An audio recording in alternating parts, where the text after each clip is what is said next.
Je vais mettre un petit chrono, comme ça je suis sûr de rester dans mes temps.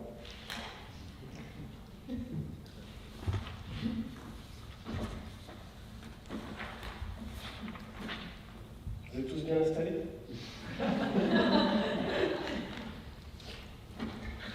Mesdames, Messieurs, chers membres du jury, bonsoir. Nos modèles politiques et économiques sont-ils compatibles? C'est la question que j'ai décidé d'aborder aujourd'hui. J'espère qu'à présent, vous avez une idée à peu près précise de ce que la démocratie peut être, ou ce qu'elle ne devrait pas être, ses faiblesses, mais aussi certaines de ses forces, et les valeurs pour lesquelles elle est si importante à nos yeux. Le capitalisme, nous en avons parlé un petit peu moins, et je vais du coup vous l'exposer dans le reste de mon discours.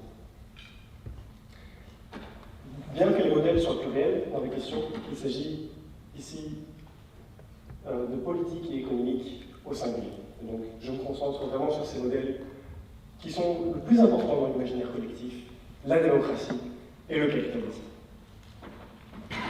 Il paraît évident qu'ils sont compatibles, car nous vivons en dessous de chacun d'eux.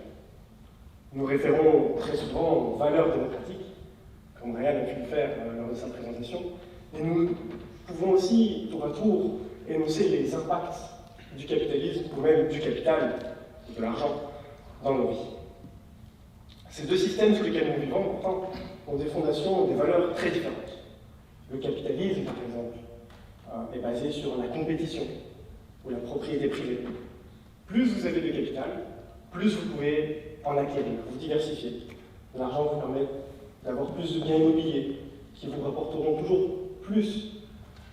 De même, les parts d'entreprise vous donnent des dividendes que vous pouvez réinvestir. De l'autre côté, dans la démocratie, il vous a été exposé que chacun avait un seul vote. Nous sommes égaux. C'est le rêve avec lequel nous vivons, avec lequel nous naissons. Nous naissons égaux en droit et en devoir pour la démocratie.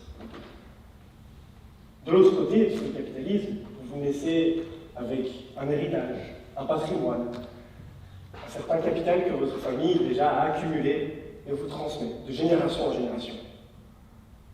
Pour sortir d'une condition sociale pauvre, pour être propulsé dans les plus riches, il est estimé que c'est environ 4 générations d'efforts que ça prend. Travailler durement, multiplier les heures supplémentaires, investir au maximum pendant 4 générations.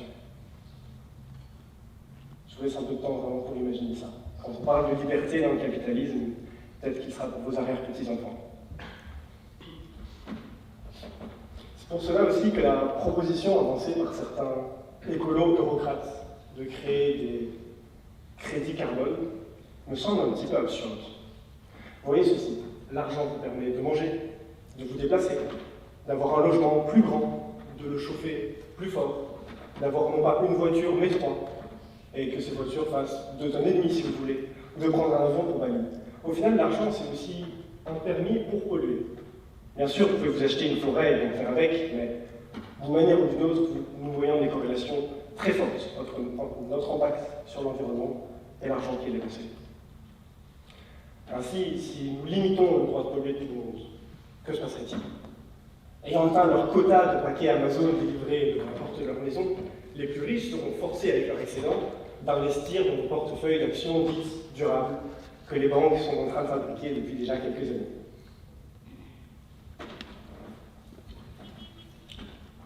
Vous ne vous méprenez pas. Le capitalisme n'est pas que néfaste.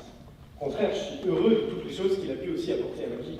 Que ce soit un téléphone qui me permet de ne pas dépasser le temps qui m'est imparti, des vêtements, voilà, où il y a tellement de choix qu'on ne sait pas exactement quoi porter chaque jour, ou même un bâtiment comme celui-ci, ben voilà, si nous n'avons pas une forme économique et politique pour aller ensemble d'organisation, tout cela ne serait pas possible au final.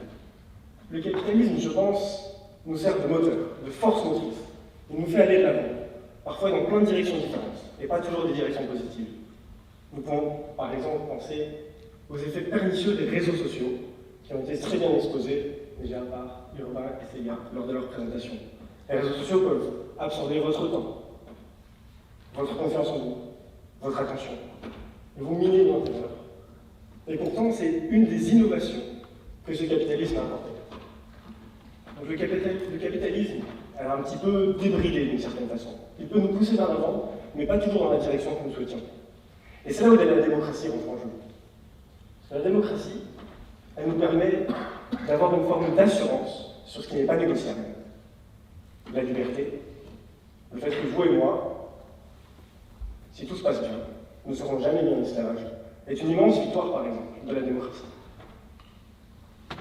La santé, qui, même si elle est très coûteuse en fonction de certaines maladies, est quand même largement prise en charge en Belgique, est aussi quelque chose pour lequel je suis très reconnaissant.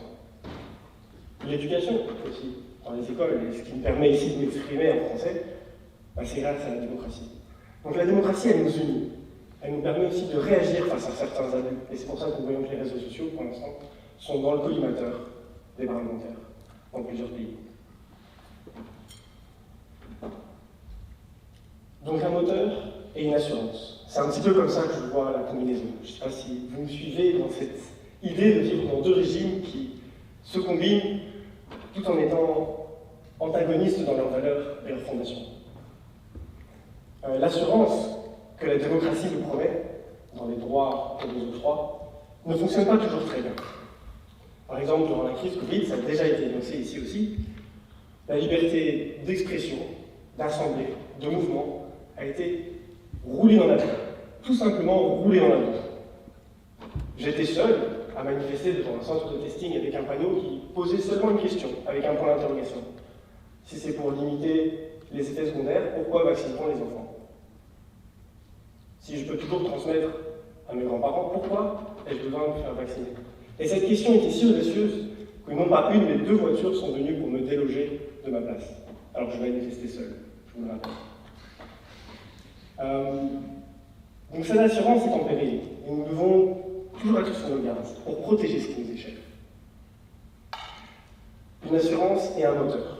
Ce n'est pas la seule combinaison qui existe. Nous pouvons penser à l'Union soviétique, qui avait comme projet d'unir tout le monde de manière économique, plus ou moins dans la pauvreté, et d'avoir comme moteur ce sentiment nationaliste, d'appartenance je dirais pas nationaliste, mais d'appartenance à un groupe social avec des valeurs anticléricales et un tas d'autres valeurs. Donc voilà, le communisme avait un rapport différent avec cette assurance et ce moteur. Et on voit où ça menait l'URSS avec des goulags qui ont enfermé des millions d'opposants politiques, parfois par malchance. Quelqu'un qui en a survécu pendant 22 ans témoigne qu'il y avait probablement autant de vauriens à l'intérieur et à l'extérieur, et que beaucoup de gens qui y arrivaient étaient principalement par malchance. Nous avons donc ce moteur, cette force motrice et cette assurance. Je vous propose juste de bien garder, et je vous exhorte même, à garder en tête ces valeurs qui sont non négociables, et à les défendre, chacun. Rêvez d'un monde meilleur, et commencez à le créer autour de vous. Merci.